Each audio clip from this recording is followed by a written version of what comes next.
Xin chào quý vị khán giả. My name is Vanessa and I'm Australian. However, my heritage is Vietnamese, and like many people, I'm bilingual. So I know how to speak English, of course, and tiếng Việt thanks to my parents and my family. I was fortunate enough to learn both languages simultaneously as I was growing up. And Vietnamese came very naturally to me until 5-6 years ago when I moved out of home. And due to the lack of practice, my Vietnamese got a little rusty. My parents met at a refugee camp in the Philippines, and they learned English at later stages in life. Dad at his teenage years and Mum as a young adult. My dad taught the English classes in the Philippines, and despite his fluency, he still has a couple of grammatical mistakes. My mum, however, you can say she has broken English.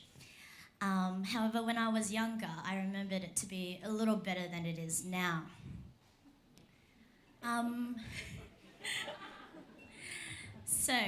When I was a toddler, I had a neighbour who used to take care of me. Her name was Mary, and she would converse regularly in English with my mother.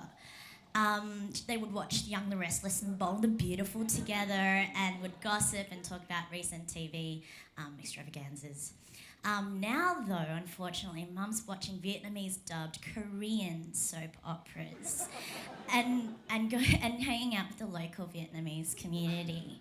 So her English is not as practiced as it was before, and is limited to buying a bus ticket or purchasing a new handbag, and her pronunciation is a bit shoddy.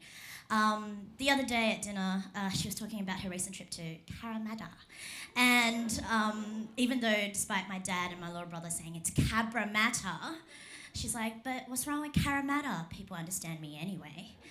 So brings me to this thought, how much of a language do we need to know in order to be proficient, and just understanding it as opposed to speaking much of it enough? So, my little brother thinks he knows how to speak Vietnamese. And compared to, say, a non-speaking Vietnamese person, then yes, he knows a little bit more than them. The other day I said to my mum, "With them," and he goes, "What does that mean?" I'm like, 18. So if he doesn't even know his numbers that well, does he really know Vietnamese?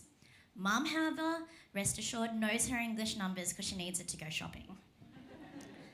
So, my little brother and my dad speak mainly in English at home, and my little brother only practices his Vietnamese with my mum. So his opportunity wasn't quite the same as mine. I had 3 uncles living with me because my parents were still establishing themselves. And so with 6 of us under the roof when I was a little kid, all we spoke was Vietnamese and not much English. Linguist Noam Chomsky believes that children are more adept in learning more than one language because they can take up grammar without having to think about it much or to question it. However, this capability is kind of turned off after a certain critical period, and that is why adults find it a little harder to learn a second language, such as my parents learning English.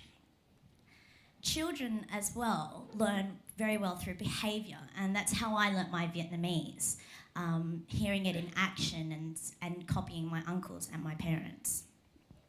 So if we take my family as a case study in learning languages, I guess it's best to learn a second language as a little kid. I was fortunate enough to have 5-6 people to speak Vietnamese to. However, my little brother only had my mum. Learning a language as an adult can be a little harder. Even though my dad was very fluent, he still has his grammatical quirks. And my little brother kind of missed his opportunity, not taking advantage of his critical period, so he finds Vietnamese a little harder. And also, practice makes perfect. If I was still living at home arguing with my mum, I think my Vietnamese would be a little bit better now than it is today. Oh, before. Anyhow, so if you want bilingual babies, start them early.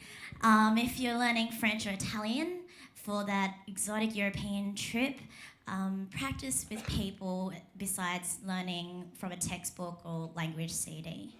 And when you next make fun of a person with a funny accent or broken English, just understand their background and how hard it is to learn a second language. Unless you're Asian, then you can make fun of it as much as you want. Thank you.